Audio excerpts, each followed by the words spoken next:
when you go to bed at night, Mm-hmm. what is the benchmark that you think of, yes, today was a good day? Was I my best self? Was I honest with myself about who I am? And when I noticed things that I didn't like or that I didn't think were okay, was I courageous enough to change? That's it. What do you consider to be your greatest achievement? That process. Learning to be okay being honest with myself. Learning to embrace that as a lifestyle and as a chosen way to exist in the world. Because I think the consequences of self-deception and lying to ourselves are massive. And they're not just for us, they're for everybody around us. So learning to listen to myself, to understand myself, to admit things that I didn't want to admit about myself, created a platform for me to be my best self. The public perception would not be what I just told you.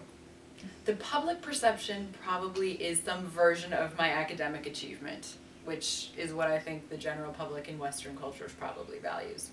My education, my success, my research articles, my teaching skills, some version of my professional persona, which I can understand at some level because I worked really hard to get where I am. It doesn't dismiss that those were active choices that I made that I care about. I cared about getting a doctorate in psychology. I cared about these things, and it took a ton of work, right, to get here. But in terms of what I value, my own personal achievement, that stuff is really kind of just details. It all was formative in helping me figure out who I am and who I want to be. And that's the most important achievement to me.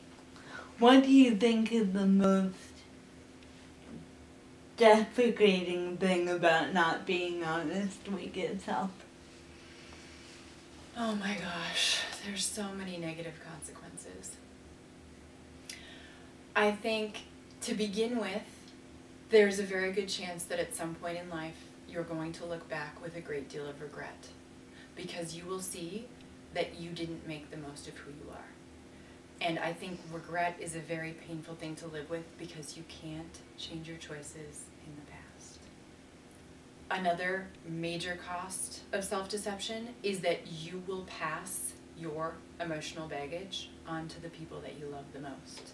So my example of my daughter, it's very easy through our self-deceptive tendencies to want to deny something that's true, and it will teach someone else in your life something really painful.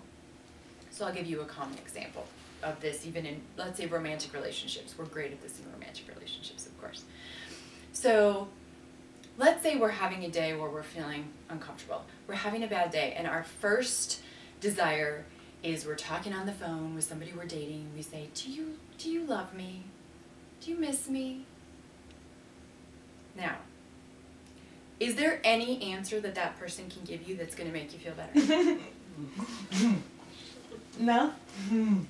Either they're going to say, yes, I miss you and I love you, and you're going to say, oh, well, you're only telling me that because I asked you.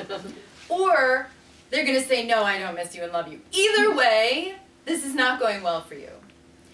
The truth here then is that you're passing your baggage on to other people, and we do it all the time. If we're not honest with ourselves, we often blame a current life reality or a current person for an emotion that we're having that has nothing to do with them. And it will hurt people around you, and it will put a great deal of baggage and weight into your adult relationships. The most profound cost from a global perspective, I think, is that, as Hitler said, if you tell a lie big enough and you tell it to enough people, they'll believe it. We use lies to justify hurting other people all the time in very deliberate ways. By grouping people, separating them out because somehow they're different than we are, and in doing so, I can justify hurting you. And at a global scale, I think many of the major massacres of the world are founded upon lies.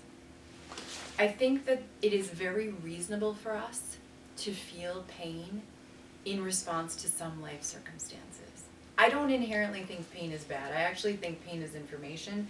And a lot of the time, if we're going to change something we don't like about ourselves, we have to feel pain. Because if we don't feel it, we won't change.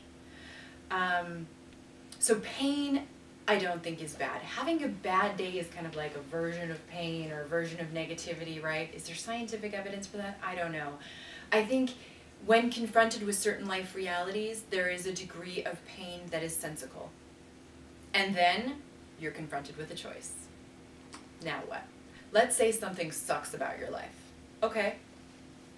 Now what? Where do you go from there? What are you going to do? If you're going to let yourself wallow in that misery, that's going to suck for you. Have a lovely life in your miserable hole.